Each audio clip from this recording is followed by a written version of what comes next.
I've been visiting Afghanistan for over 6 years now. One reason is I was always obsessed with the country, with its history. Back in school, I had friends who were from Afghanistan, refugees actually. And in 2015, I visited the country for the first time. And also the aviation sector in me as a big aviation geek is very interesting because Afghanistan is a place where you still get to fly rather old airplanes. So what I like most about this office here is the view you have over the airport, where you get to see some really unique, beautiful planes. The one right here in front of me is the Airbus A310. One of the very last remaining in service in the world and the only one here in Afghanistan. And when you love and appreciate aviation, flying a bird like this is a very unique and a rare opportunity. But yeah, the country is very also misunderstood through media. We believe it's a war zone, it is a place of conflict.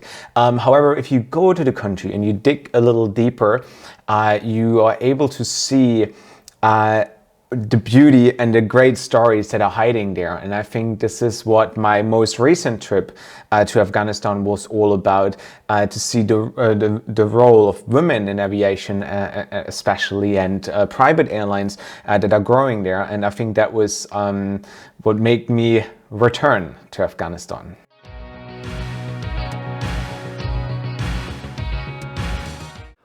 What was most memorable in terms of engagement with Afghanistan is to see a progress, a change of attitude when it comes to women.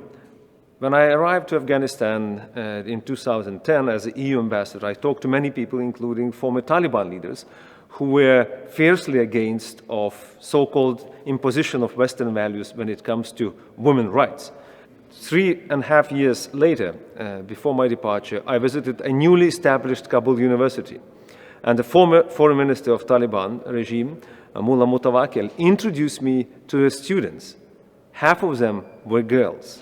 And that was one of the most visible demonstrations, how people have changed their attitudes and how they have embraced the importance of opportunities to be created and respect to be provided to the girls and women of Afghanistan. And that was the most remarkable accomplishment and the change I witnessed in Afghanistan. Great stories, they require great risk sometimes, and of course we were all expecting the Taliban to be opposed to this, and they issued a threat, and there was red alert yesterday at the airport for me and for everyone who went through the security checks, but this is part of their lives, and they were probably less shocked than I was, because for me, I'm glad that we are. It also speaks for the success of our campaign that we offended this terrorist organization, and I think this is a great victory. But of course, those people are unpredictable. And they are less worried about this than I am, because for them it's daily business.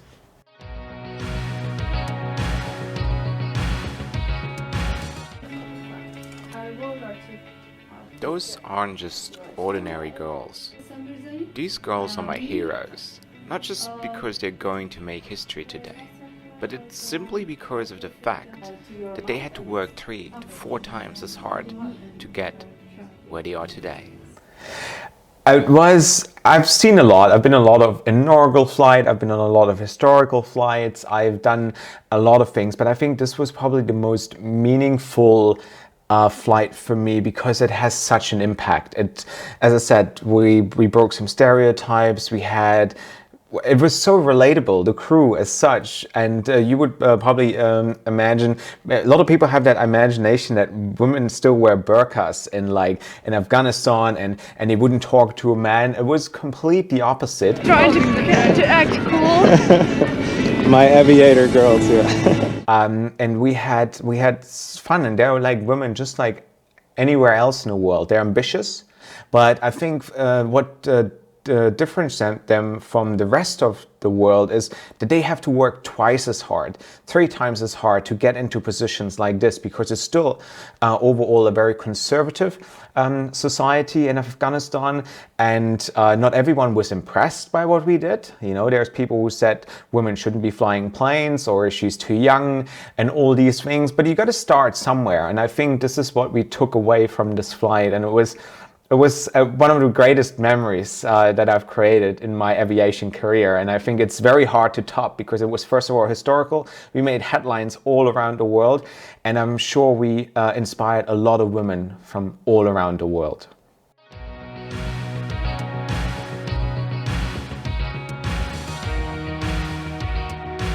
We had a great time. We were posing in the flight deck, and we were talking about the most silliest things, you know, and I think that is what we wanted to achieve. We didn't want it to be like all formal. We wanted to show the world that you can have a good time in Afghanistan. They were joking in the beginning, even like I had to warm up a little bit, because I was like, I came in there also with a bit of a more conservative mind, and I was like, okay, can I even shake their hands? But in the end, then when we all parted, we hugged each other, and we were so happy what we did, and especially when this documentary or the full video is going to be posted on International Women's Day, I think people can see that they're just like any girls from around the world with the same ambitions, and I think that was the biggest message that we got across, that they are just like us.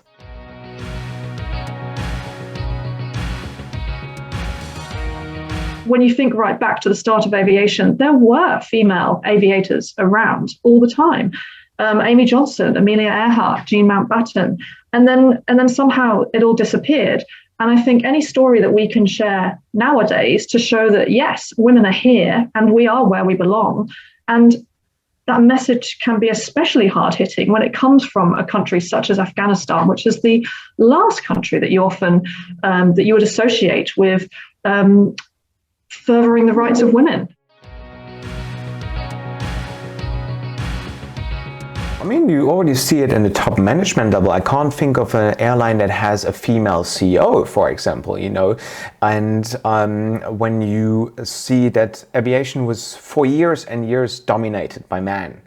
And I think women are, first of all, probably scared to go into an environment that is very male dominated as aviation, but I think it needs people, and it needs more stories. It needs to hear, women need to hear that they are wanted, you know, on a flight. I was no difference. I remember like 2010 or when it was, I was in Kathmandu and I saw a female pilot, and Kathmandu is considered one of the most dangerous airports in the world.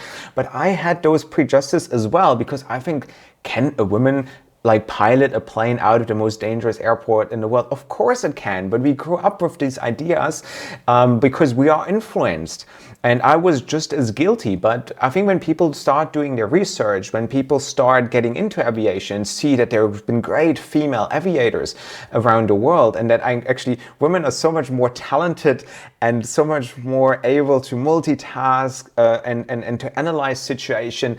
I do think we need, not just in aviation, we need more women to take charge, and I think the world would be such a much better place if it would. But this is why I go out there and create these stories. You know, I'm glad there's International Women's Day, where we are able to celebrate those occasions, because we all PR minded, we all brand minded, we all like event minded. So it's great. So we come up with these ideas, and I think this is very important. We have to celebrate it at the most unusual places, and this is why I'm glad that I could make such a story in such a country where it was least expected. And I think this is something that hopefully can inspire a lot of girls to get into aviation. We cannot underestimate the significance of this flight, because it demonstrates a tremendous progress which has been taking place in Afghanistan with respect to women's rights, equality and opportunities. I would sincerely thank Josh for making that story on air and conveying the message that Afghanistan and Afghan people are the same like we in Germany, in Czech Republic, UK or Lithuania. We respect, we cherish women's role in a society, in business and especially in aviation. My message is don't limit yourselves. Ladies, don't limit yourselves. When they tell you you can't do anything, just open the doors, tell them we can do anything, everything. We just need to be focused. We just need to work very hard for it. I tell you, there is nothing impossible if you actually work hard for it. I mean, there is troubles in the process. There are going to be so many challenges, so many negative thoughts, and so many negative messages from the people around you that, oh, you can't do it, just let it go, you know? But then you have to overcome all those things and show the world we are women. We are stronger than what people think. And flying, it's nothing. Woman gives a birth. That is the biggest challenge. So flying an aircraft, there's nothing in it. Come on.